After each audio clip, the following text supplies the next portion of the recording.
Numbers 31, verse 10 through 21. A capable wife who can find, she is far from more precious than jewels. The heart of her husband trusts in her, and he will have no lack of gain. She does him good and not harm all the days of her life. She seeks wool and flax, and works with willing hands. She is like the ships of the merchant. She brings her food from far away. She rises while it is still night, and provides food for her household and tasks for her servant girls. She considers a field and buys it. With the fruit of her hands she plants a vineyard. She girds herself with strength. She makes her arms strong. She perceives that her merchandise is profitable. Her lamp does not go out at night. She puts her hands to the distaff, and his hands hold the spindle, or her hands, hold the spindle. She opens her hand to the poor and reaches out her hands to the needy. She is afraid for her household when it snows, for all her households are clothed in crimson. This is the word of the Lord. Thanks be to God.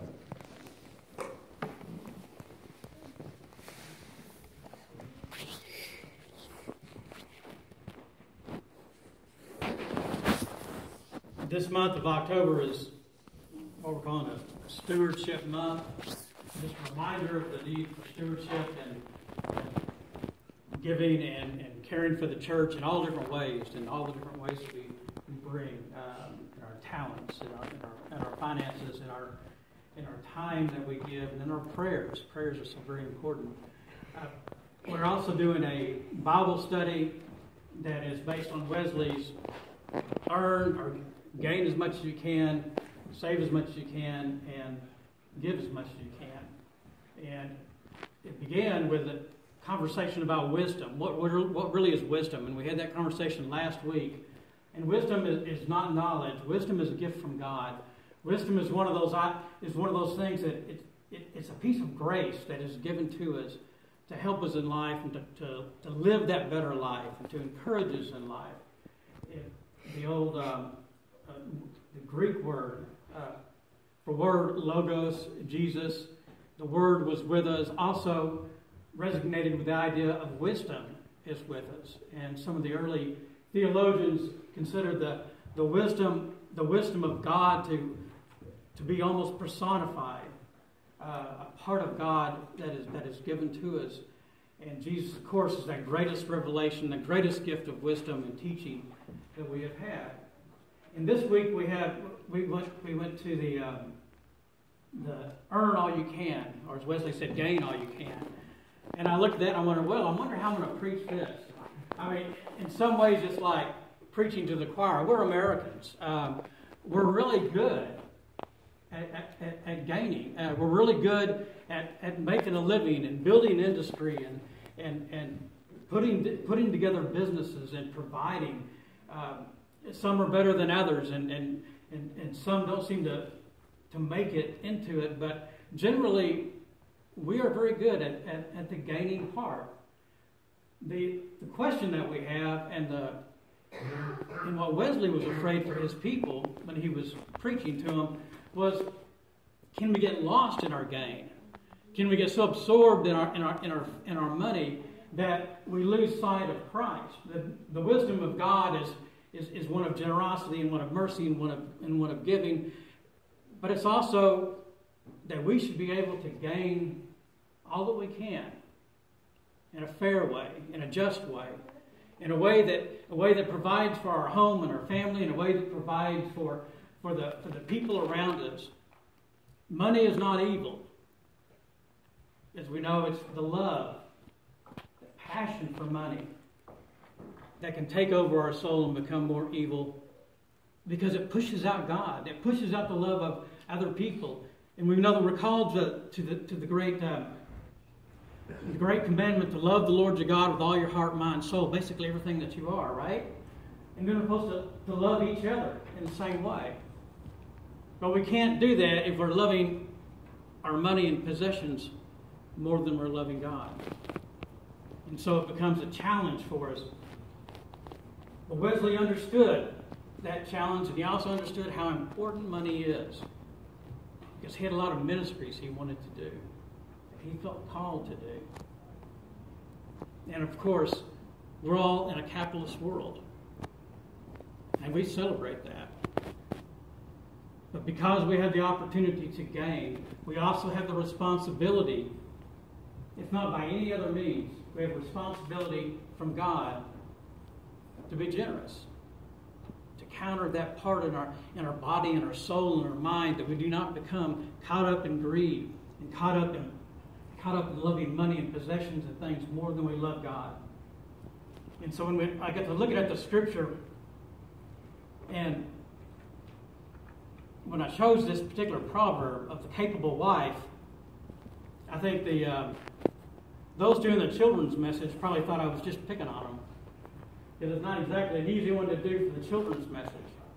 But when we go through the story of the capable wife, if you read back through there, what you're finding is all kinds of gifts that this person has. This person, she is a merchant. She buys and sells. She is one who is she's a manufacturer. If you put it in today's day, today's times, where we are very much specialized. Well, all kinds of business specialties are inside of this one list of gifts that she has. She's a real estate investor. She goes out and she buys property. She buys it for gain, and that's good. She, like I said, she's a seamstress. She's a manufacturer. She's manufacturing good cloth, good quality products. So the people who buy her products, they benefit from it, and she benefits from it. She goes out and she imports food from other areas. She's an import-export. All kinds of modern-day jobs are really could be caught up in this little passage. The thing is that she's called to do what she does. All of these jobs I've mentioned and so many more are actually callings from God. We too often think that our calling is only in the clergy, or it's only in what we do just in this building. But as we live in Christ and Christ lives in us, then as we go to work, and as we get our investment, or we get our check, or whatever it is that we get, we are doing it in Christ. If God is the most important of all things to us, the one we love most, and if all the other people around us are the ones that we love, then truly what we do at work, how we go about our business, how we go about using the money that we have, which is such a very important part of life, is important to us. It's part of our religion. Money is talked about constantly through the Gospels and constantly through the Old Testament, through the New Testament. Money is the great challenge, and it is the great gift. I think about the idea of when we have to go to work, because we do have to go to work, don't we? We're called to go to work. In fact, if you go back to the first book in the Bible, Genesis, what is Adam and Eve doing? They're working. They're naming the animals. They're giving the animals a calling. When you give something a name, you're defining it. They're actually giving a calling, giving work for the animals within this story. They're giving purpose to the world. I'm sorry for my dry mouth. They're giving purpose for the world. Their work is sanctioned by God. Work is a very important part of our lives. Work is what we do throughout the early part of our lives. We continue to work, and quite frankly, some of the busiest, hardest working people, and I bet there's someone in here who will agree with me, are retired people. I get up every morning and say, thank God for all those who are retired to come in and do so much work within the church, and do so much work within our different charities, the Trinity Door, and the list just goes on and on and on. But work itself is a blessing, and it's a calling, and it should not be just something that we have to do, even though unfortunately it is sometimes something we just have to do. And so we need to address that as we're talking about all that we gain and all that we can, making all that we can, and the work that we do. We need to address the fact that sometimes we find ourselves in jobs that are less than. In fact, instead of increasing our spirit and our soul and making our lives more not just more profitable, but more livable. They seem to drain from us. Sometimes we might find ourselves in work that we just have to pull ourselves out of bed. We just have to, we stumble into work.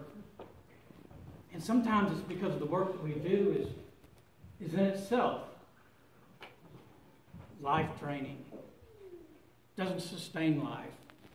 In the day of Wesley, he was very big about criticizing the gin industry. And gin was produced in mass quantities, and it was much like methamphetamines are now.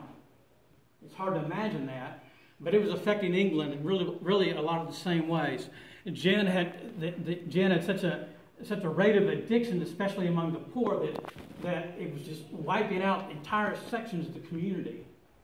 And women who were addicted to the drink weren't even known to have babies on the street and walk away and leave them. It's horrendous, isn't it? And so he says to the manufacturers of gin, you're manufacturers of death. And this is not the way that a Christian goes about making a living. And of course we have modern day examples too. And this is not to give anybody a hard time about smoking cigarettes, but it's the cigarette industry. We have an industry that knows the product kills people. And yet some of the best scientists, brilliant minds, are brought in together, paid a lot of money, so that they can produce a product that is more addictive than it is in its natural state. Figure out more chemicals to put inside of it to make it that much more difficult for people to put aside for their good health. We can get caught up in industries and making a job because, let's face it, you got to have a job. You got to be able to make money. But we can find ourselves going in day and night and wondering, am I bringing good to this world? Is this my ministry? Is it my ministry to produce chemicals to put into cigarettes and destroy lives? And Wesley would say, and I think Christ would say, and I think we could all agree, the answer is no. But there's so many good jobs out there. Regular, everyday jobs that need to be lifted up and celebrated. But even some of them can sometimes get warped or become soul-crushing. The banking industry, we need it, don't we? It's part of our economy. We just got through with Wells Fargo. 5,300 people fired from Wells Fargo for manufacturing false accounts on just regular people's accounts like us, so they could suck in a few more different charges from us. And where did that come from? It was all across the entire board of Wells Fargo, that whole corporation. But the pressure that was put on them to produce new accounts, something in the culture of that business was so soul-crushing and made the people so desperate that they were willing to commit fraud against people they never even knew to keep a job. I wonder how well that went for them when they had to go home. And I guess some didn't care less, but others, I'm sure it was very hard on them. So the way that we make our money, which is so good, it brings so much good, the way that we make it is important. And what we bring to the workforce is so important. When we go into work, or let's say if we're going into buy something, and it doesn't have to be something great, it doesn't have to be something liberating, life-changing, but it can be important. You're going in to buy a garment, going in to buy some nuts and bolts, some screws, whatever it is you're going in to buy, and you go in, and the person who's selling it to you is so depressed by their job, and they just look at you like, really? You're here? What do you want? Man, that just makes you feel bad, doesn't it? I mean, who wants to go back and do business like that? But then there's the one where you go into the business, and no matter what they're selling, they got the smile on their face.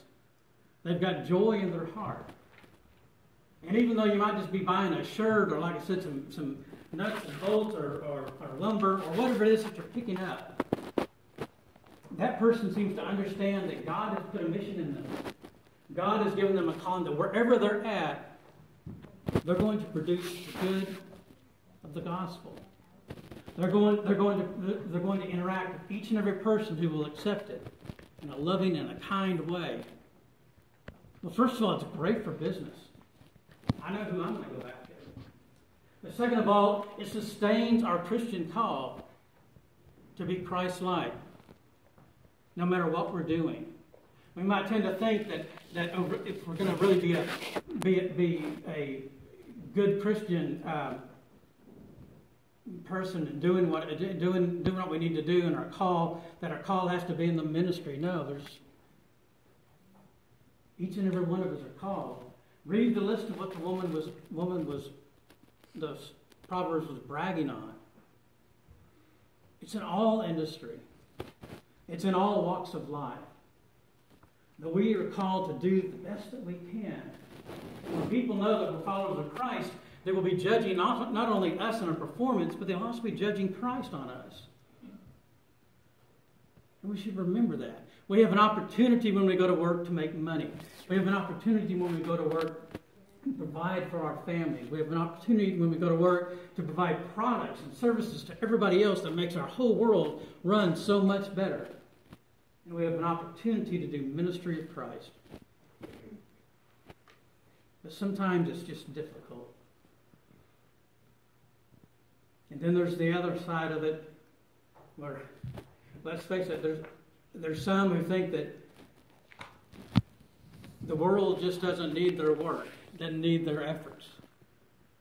Do y'all remember Aesop's fable about the grasshopper and the ant?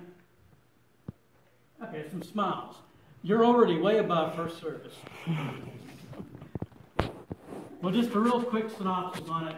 The grasshopper is singing and dancing and playing. It has a fiddle, and when you look at the drawings of it, they put a little kerchief on him, and he's just hopping around and having a good time. And it's summertime. There's plenty to eat. He's not worried about anything. And he's looking at the ants, and they just keep working and working and working. And they're storing away things for the coming of winter. And he says, "Hey guys, come on, let's sing, let's dance, let's party. Come on with me." And they say, "No, winter's coming. We have to provide." Well, the grasshopper laughs and continues to sing and dance until, of course, the winter comes and he gets hungry. And he notices that the ants have stored up a lot of good food and good things to eat. And Aesop kind of leaves it right there. But the reality of it is, well, the ants might end up feeding on the grasshopper later on in the winter. We are called to work. Work is important. It's important to the human soul. Whether we're tired, whether we're not even yet into the workforce, we're still called to do, to interact, and to be with each other, to provide for each other. And the church itself, and all the good things that the church can do, and we can sit here and we can list our ministries, and we start with the kids because we just love that. We love the ministry to the kids and the kids club, and the ministry to the youth, which is growing, and we love the ministry that we have where we are the center for providing provisions, food for those, and I'm a part who don't have any. And I know that a lot of you do Meals on Wheels, you work at the Friendly Door, and things that I don't even know about. There's so much good going on. Wesley reminds us, do this good work. Earn all the money you can. But do not let it possess you. Do not let it own you. God has given us an avenue. The avenue of the tithe, the avenue of first fruits that goes back into the very beginning with Abraham. It's to help us combat our own greed and to keep us connected with Christ. And the extra benefit is the world sees Christ in what we give and what we do. This is God's blessing to you and to me. Amen.